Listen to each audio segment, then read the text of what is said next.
welcome into DETV for a special sports update as we are joined by the entire, or I should say majority, of the 302 Sports crew here to break down the upcoming high school football season. We're also here to reveal the official 302 Sports rankings for classes 3A, 2A, and 1A. So a special football preview edition tonight here live on DETV. I'm joined, of course, by the experts from 302 Sports, Jason Winchell. Hey, good to be here, Nick. Mike Lang. Where's the experts? And joining us remotely from an undisclosed location in Middletown, Delaware, it is the one, the only Glenn Frazer. Glenn, how are we doing? Yeah, I'm pretty good. Looking forward to opening night on Thursday. And as Glenn said, right around the corner. So we are here with the crew that knows the most about high school football here in the state of Delaware. We're going to break down these new rankings that are going to debut here on the show tonight, and then, of course, get you the upcoming stream schedule for some of the action that Glenn alluded to that will get started this upcoming Thursday for Week 0 action here in the state of Delaware. So a lot to get into, guys. Let's dive right in. Of course, the DIAA season is just a few days from getting underway. We are going to start by revealing the Class 3A rankings, your official 302 Sports rankings ahead of Week 0 and the first game action that we'll see here in Delaware. So you are going to see the rankings on your screen here shortly, and it starts and looks like this, your Class 3A, and it starts with the defending state champion, Salesianum, sitting atop the ranks at number 1, followed by the Middletown Cavaliers, of course, usually find themselves in the state championship game as well. Cape Penelope, and what a run they went on to close out the year last year. They come in at number 3.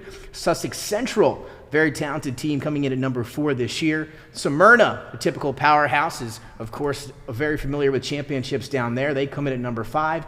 Apo at number 6. Hodson, number 7. And then William Penn getting a vote and coming in at number 8. So, guys, let's talk about these rankings here for Class 3A. We debuted them. There we are, 302 Sports official rankings coming in. And let's just start at the top, guys, and let's talk about the defending state champions. Salesianum, Jason, Coach Deladon's first year last year, and it results in the school state title. Yeah, you know, what a great season. Their only in-season loss was to Dover on the road early in the season. He had a fabulous defense last year, and it helps when you have B.J. Aline, one of the best running backs in the state last year and player of the year. And, a successful season. They had a bunch of seniors that they got to replace, but they're back again. I mean, I think Mike said there's, 26 seniors and 26 juniors correct on the roster to start. So he's got an experienced staff coming back, and they're going to be ready to go. But it doesn't get easy. They start with Episcopal Academy on Thursday.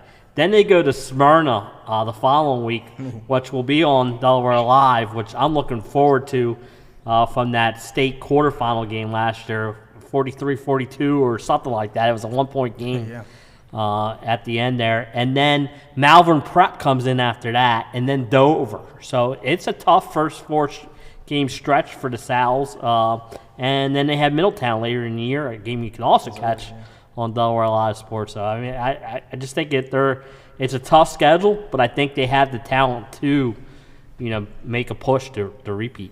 Mike Lang, Sally's a team you know very well over the last few years. Have you been able to check them out or seen them at all here through training camp coming into the season? I saw them early on, and I talked to Gene Deladon briefly at practice, and they have in the program about 180 players total between varsity, JV, and freshmen. So they are in position, and they don't want injuries, but if they have some depth or if they have to replace somebody, they have people to go to, and they're really stacked. Brady McBride back as the quarterback. He's a senior, and it's his job this year. He was platooning last year, but it's Brady's job, and he's got all kinds of talent around him. And if you see number 2 out there, that is not B.J. Aline. It's Odell Teal, who transferred into Salesianum, and Odell's looked really good in the preseason, and I think he's itching to get started with Salesianum. And they have, and as good as their offense is, I think their defense is even better. And it's under the coaching of Paul Warlow. That's right. Paul's a little bit crazy. I think it's 100 degrees out. You got to be when you're a linebacker like he that, is, for and sure. he always wears the hoodie. So I was out of practice. It was about 95 degrees out, and Paul had the hoodie on, and he was sweating just as much as the players. They really get into it. They have a dedicated staff and team, and they're going to be tough. But they do have a tough schedule, Jay. You mentioned the road games this year: Smyrna, Middletown. I believe Dover is in Dover. No, it's at Abyssinia. Dover's Abyssinia, but they do have Smyrna and Middletown on the road. They have the Episcopal and Malvern coming in. It's not going to be easy for them, but I think they'll be ready. Yeah, you mentioned Odell Teal. That certainly will help. A fantastic two-way player going to be on both sides of the ball for Coach Deladon's squad this year. And now you look at 2, 3, 4 with Middletown, Cape Henlopen, Sussex Central, and then Smyrna at that 5 spot. Glenn, does anything stand out to you when looking at these debut rankings here on 302 Sports ahead of the season kicking off Thursday? I think I pretty much had the rankings the same as we ended up with, our Super 7. One team I think the dark horse might be Appoquinimink. I hear they got some talent in, not only underclassmen that didn't play much last year. They're very good at the wide receiver position. Of course, Coach Brian Timpson, he's done a great job. They finally beat Middletown last year for the first time, and the year before that they beat Salesianum for the first time. But they had Noah Hoff returning, Francis Drummond, Dom Montebell, all very good wide receivers. And all they need is a running back to replace Run DMC. And I think they found one. We'll find out. Dylan Griffith, he'll be a stud in the backfield. He's been All-State a couple of years. So keep an eye on Appo as maybe a dark horse. Smyrna, the only thing that jumps out at me at Smyrna is, of course, the Marks kid will be the full-time quarterback, and he has some very good wide receivers. Who's going to run the football, and how good is Smyrna going to be along the O-line and the D-line? Because Sussex Central has almost everybody back on the line, and they have the 2 running backs back as well. So Sussex Central is going to be a typical Sussex Central team. They're going to pound and grind it out and work the clock. Yeah, absolutely. Appo definitely some key transfers going there, as Glenn alluded to. Definitely a team to keep an eye on. Jason, any other teams there as you look at those rankings for Class 3A?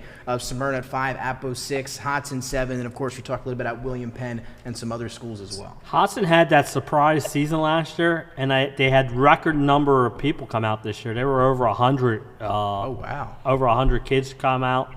The only thing with them is, they don't have a home again this year. They'll be playing at Caravel, their home game. Construction over there. Yeah, so luckily they were able to make the times at 11 o'clock. Most of their home games there at Caravel, which is what they're used to at home. So that could play like a home field advantage. But it's gonna be interesting. They had the depth, and they proved last year when they were the 4th seed in that tournament, 3A tournament. They had a surprising year after a 1-9 the year before that.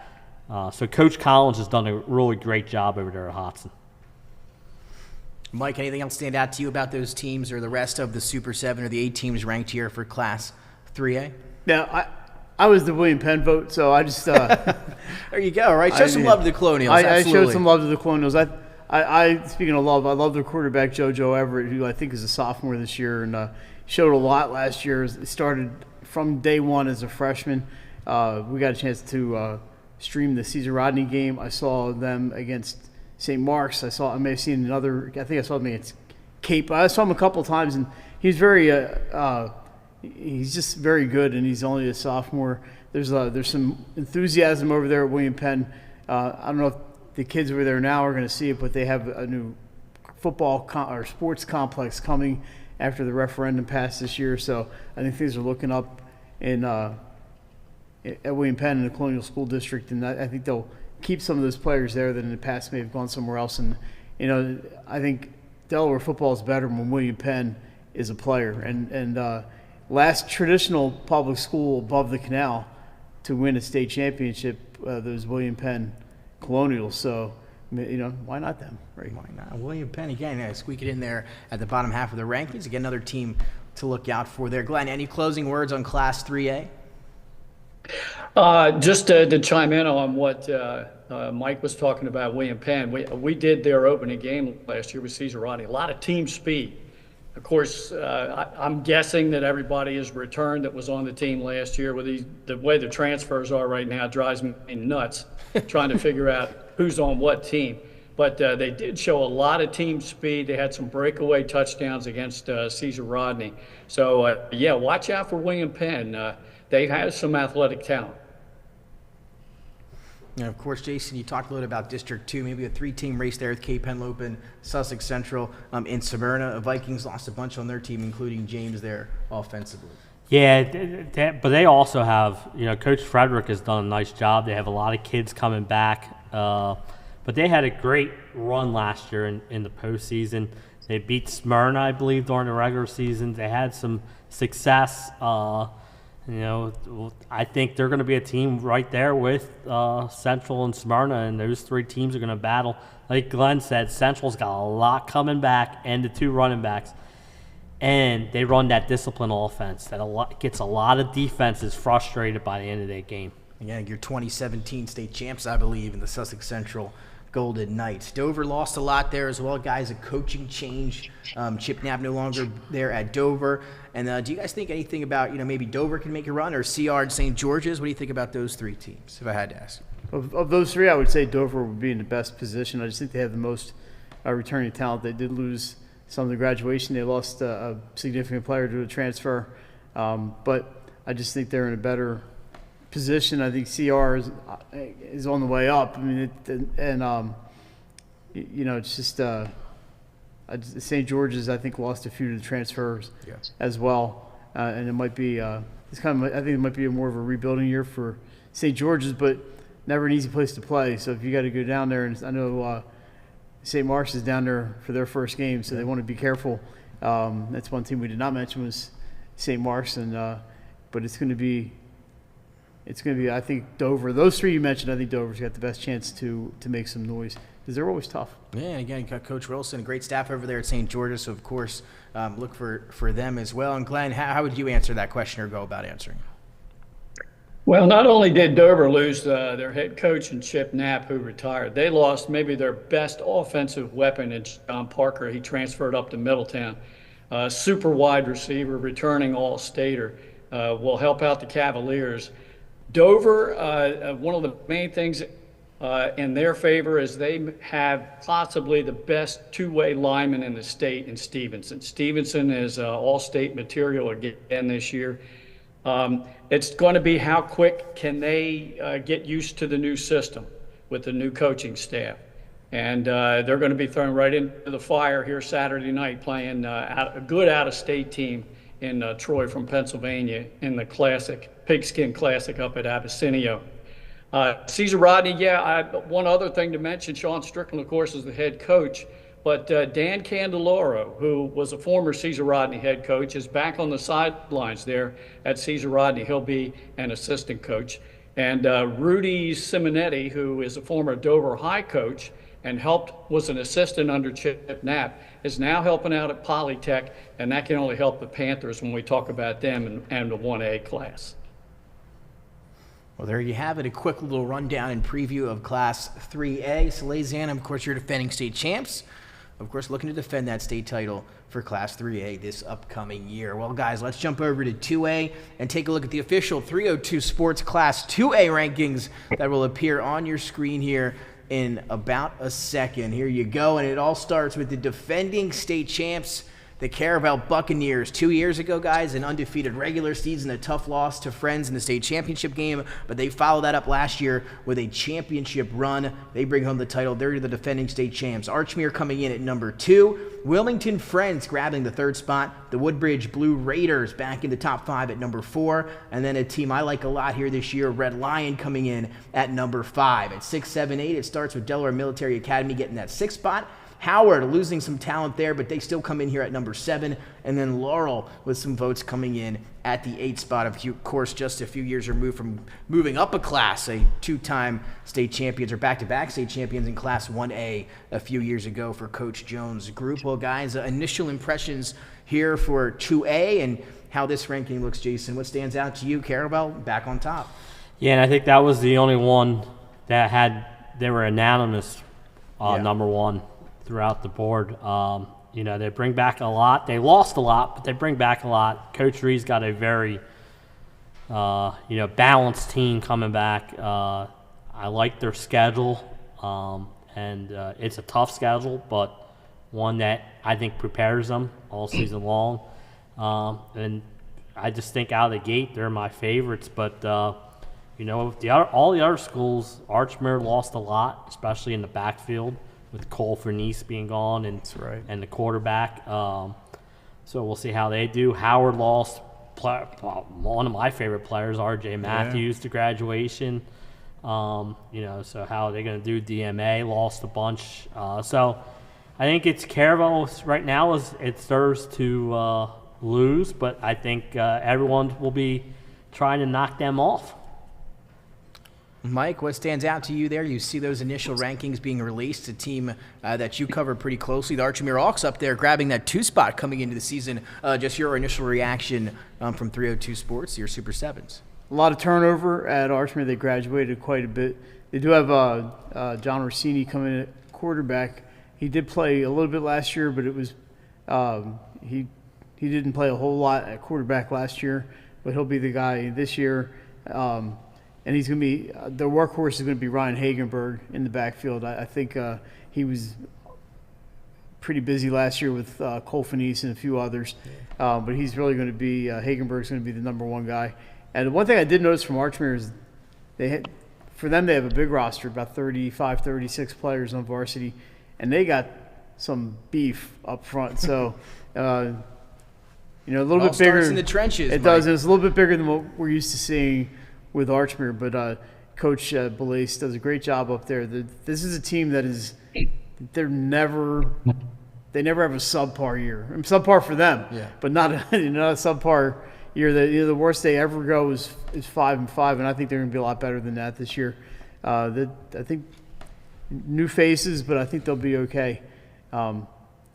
It's funny because you got to change a quarterback at Caravel and a change at Archmere, but the guy who is coming back is Ryan Tattersall at Friends, and we have them third. But they lost a lot too. They had McKenzie, who was kind of their everything offensive guy, along with Tattersall last year. So they got some adjustments to make at Friends. But again, a team that's never really down and out. So I think that top 3 that we have is going to be. I think we did a good job with our rankings there. And Glenn, what stands out to you about these Class 2A rankings? I mean, we talked a little bit about the teams at the top, Caravel, Archmere. I know you've seen Caravel a few times, but what stands out to you about that?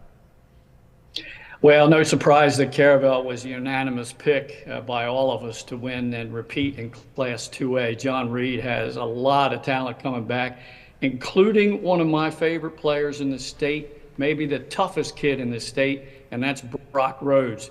He plays all over the field.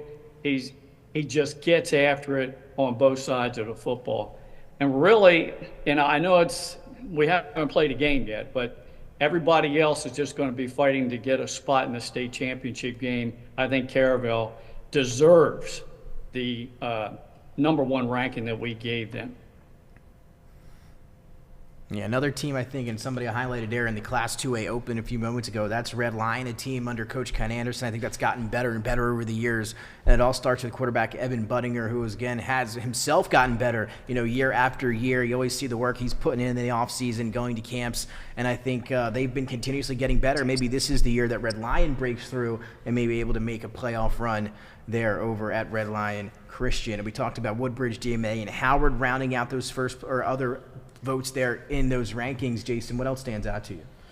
Yeah, you mentioned Red Lion. They have they didn't have many seniors last year. So as long as, again, I haven't had a chance to check their roster yet, but as long as a lot didn't transfer out, they have a lot coming back.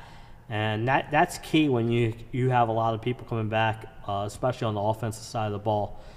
For them, it's going to be interesting because they're in with DMA and Caravel. They played Caravel week 10, and that District 1 title could be on that line that last week of the season. It's the last game of the regular season too. They play Saturday night at 7:00 at Red Lion, so I think that's a game to put on the calendars now. But also that day, Friends and Archmere meet earlier in the day at Friends. That's a good doubleheader right there because that could decide the District 2 title. So. Again, Class 2A, one of our favorite classes, each and every year. The parity there, always so real. And again, Caravel returning a lot this year. But again, the rest of those rankings, pretty stout. I think it's interesting that the teams that we normally mention some of the downstate teams, and I think they're going to be dangerous. We can't forget about teams like Woodbridge.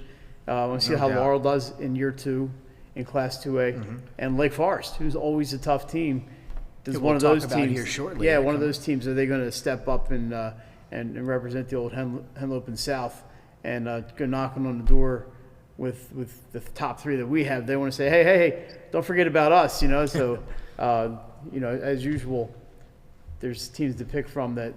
Unfortunately, we can't put everybody in the top 3, right? So, and again, Woodbridge, just a few years ago from being in that state championship game, an appearance with, at that time, I think only had 20-something guys on the roster. Yeah, and they made the semifinals. They made the semifinals last year, losing to Archmere.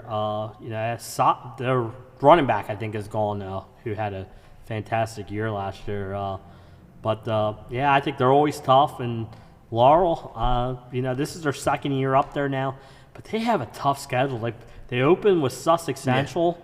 Yeah. It's a bunch of 3A team. I believe they play CR, another 3A team. So they're going to pick up some bonus points early in the season. And then, the old Henny South kind of a schedule. And they got Woodbridge, Sussex Tech, Lake Forest, Milford. They're at Caravel. And they're at Caravel. And they're at Delmar. And they have Sussex Tech. Is Sussex Tech in the 2A? Yep. Sometimes I lose track of these things. It's kind of fresh in everybody's mind the last couple of years. Can't keep track of it, Glenn. And again, Red Lion, look out for my guy Corbin, 2-way player there. He's going to have a huge impact on both sides of the ball for Red Lion. But Glenn, again, going through those rankings, what else stands out to you there as we finish our talk on Class 2A? Well, I'm glad Mike brought up Lake Forest because I think I should have put them in my Super 7, and we'll find out just how good Lake Forest is in a couple of nights. When we do that live stream at Odessa High School. Lake has a veteran coach in Freddie Johnson. They have a really good running back in Aiden Young. So looking forward to seeing them, and I think they can crack the Super 7 at some point during this season. Lake always has a lot of speed on their team. Laurel, conversely, they have a little bit of speed, but they're a tough ball club, and they usually have a really hard-nosed running back. But they have a very tough schedule, and what an opener to draw Sussex Central. Yeah.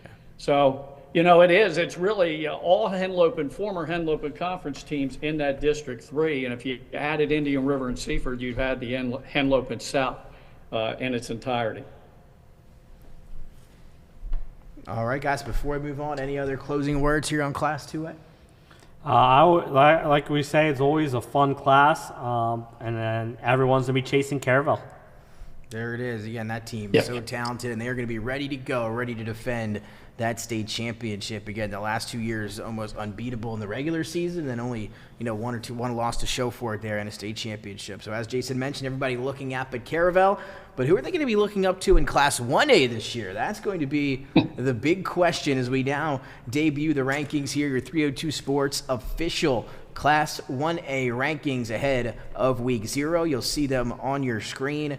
And it starts with, how about this, guys? Number 1, Indian River grabbing that top spot here in the Super 7s coming in. Tatnall, your defending state champs. They do lose Rayshawn Lamons, but they grabbed that 2 spot. They're the ones defending that trophy. Wilmington Charter, a very successful season last year for them. They climb here at the number 3 spot coming in on the preseason, followed by a team that Glenn mentioned, Polytech at 4. First State Military Academy in the rankings in the top 5 here to debut for Class 1A, followed by Brandywine at 6. Conrad, the Red Wolves, in at 7, and then Glasgow and St. Andrews each getting a vote coming in at number 8. So here we are, guys. Class 1A. Let's talk about it. Jason, what stands out to you here about these debut preseason rankings? I can tell you that these were the most interesting rankings as far as, a lot of different schools up there. People had them in different places. I think the 1A is wide open this year. Indian River probably brings back the most, but Polytech, who had a great year last year, Brandywine, who had a great year last year. Can't forget about First State Military Academy and what they've accomplished. I think we always say 2A was I like 1A this year. I think this is the thing. Wilmington Charter, I know they lost a lot, but they have 70-some kids probably again, and they're always heading in the right direction. Coach Winnington runs a good program over there. I think they were the school that benefited the most from the 3 classes because they could never compete in the old system. But man, they are, because they have players out there, and it's going to be interesting and I think wide open. Yeah, you said it, right? Maybe, you think back to a couple years ago, as you mentioned, Laurel, back when they were 1A, back-to-back state championships.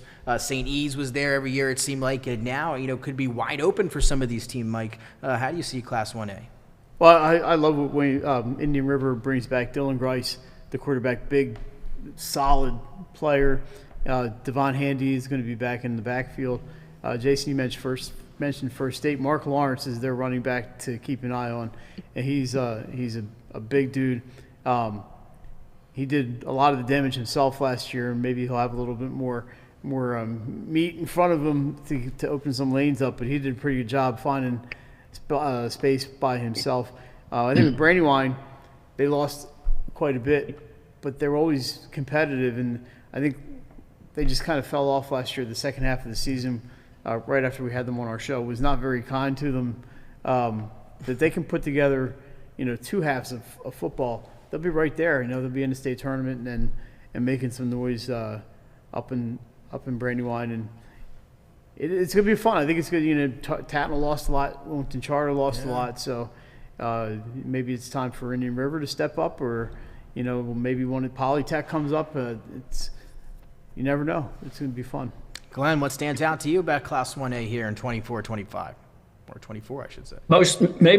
I agree with you guys. I think the most competitive class this year is 1A, as to wide open for who's going to be in the state championship game. Indian River, we had them last year on a live stream in the semis when they lost to Tatnall, the eventual champs. Very competitive ball game. And as Mike said, they do have some talent returning there to help them out.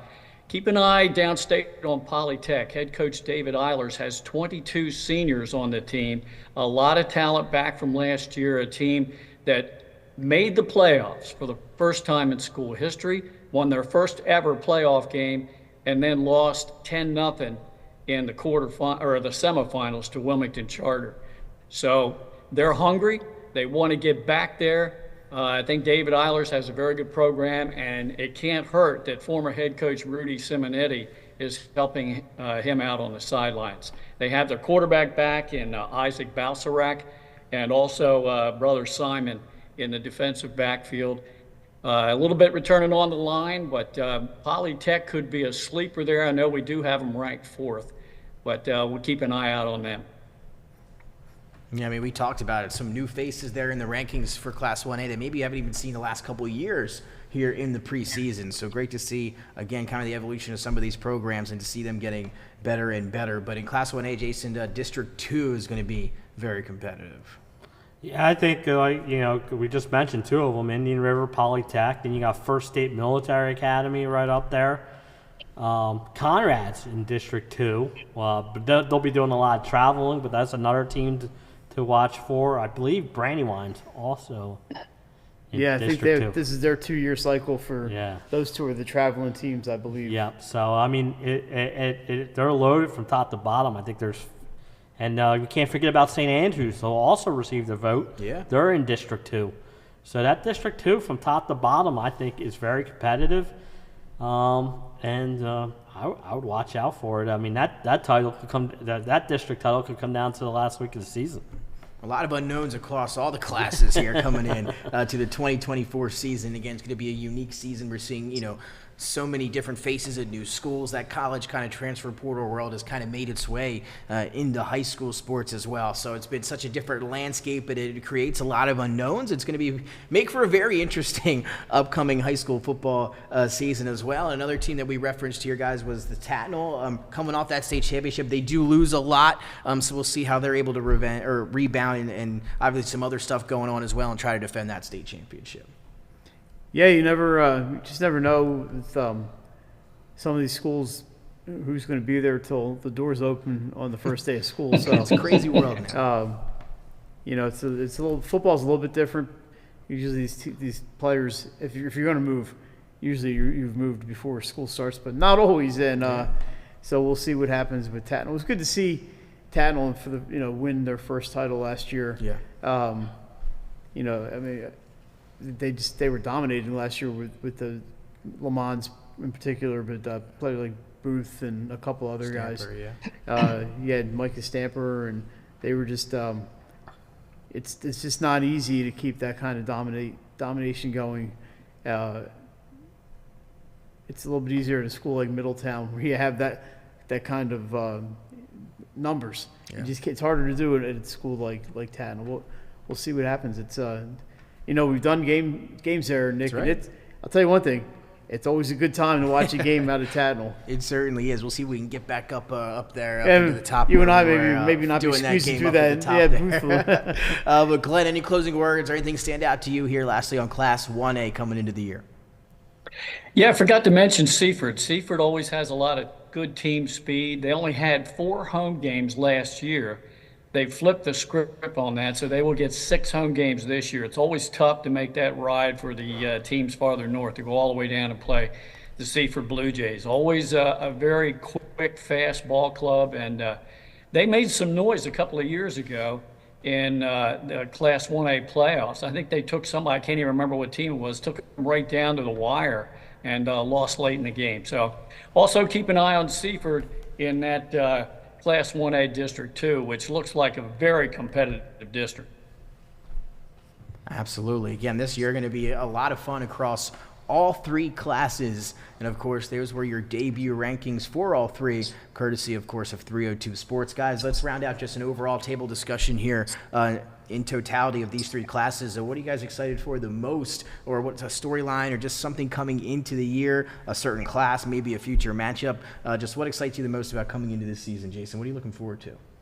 I just think, in general, I just think this could be, one of the most competitive years.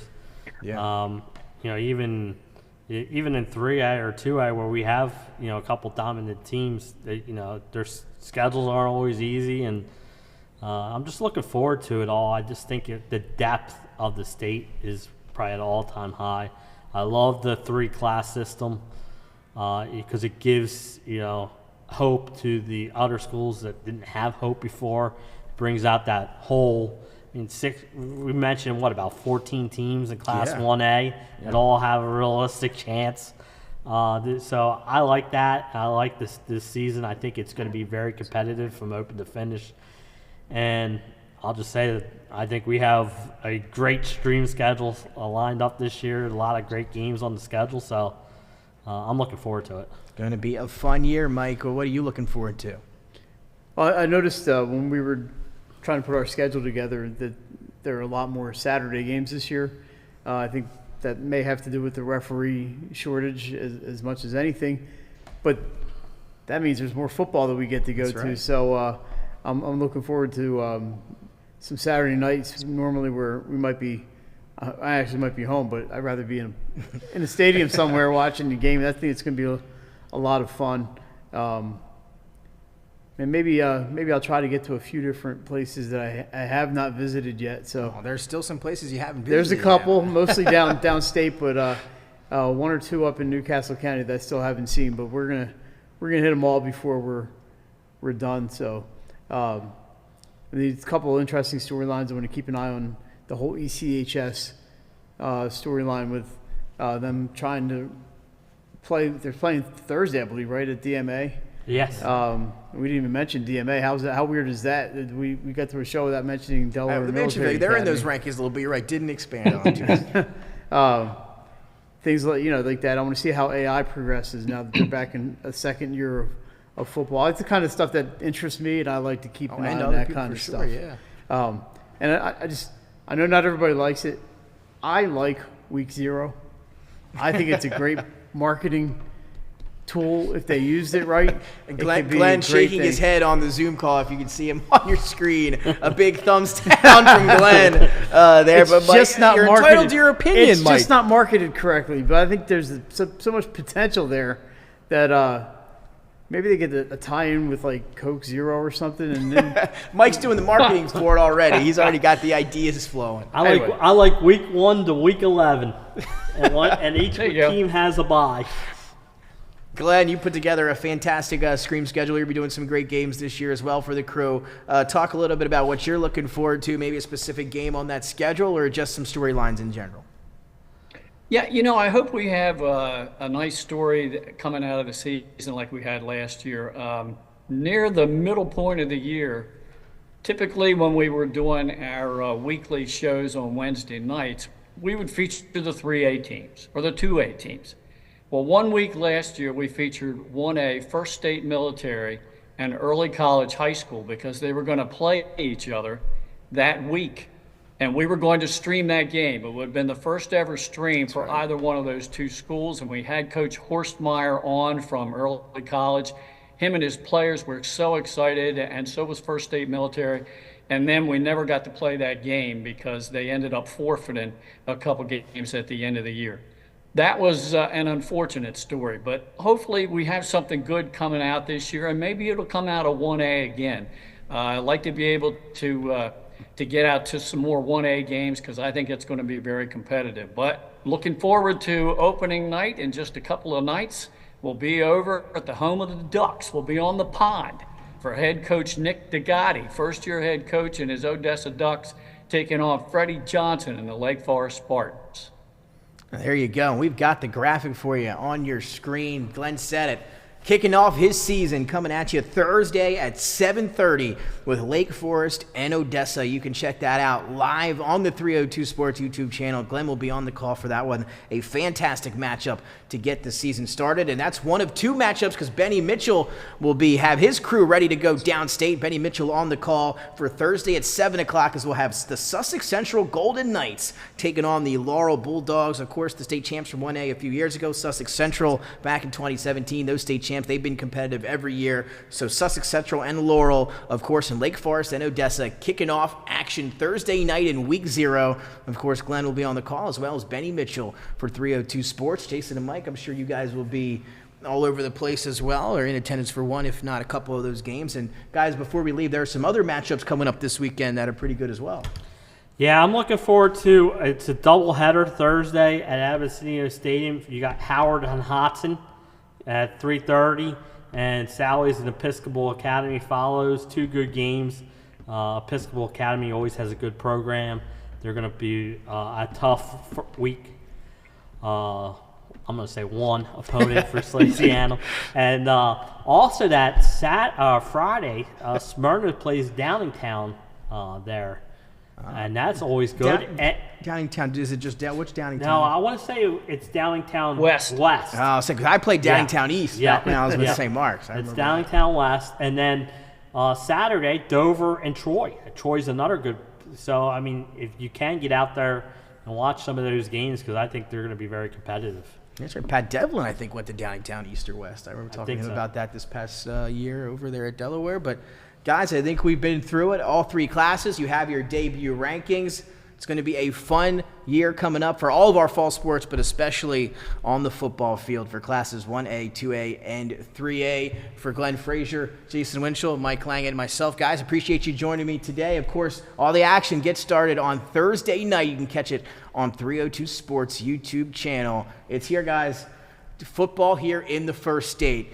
Special thanks to Dennis Pritchett for putting this all together and running the show for us here tonight. Well, that'll do it. We will see you on Thursday on 302 Sports.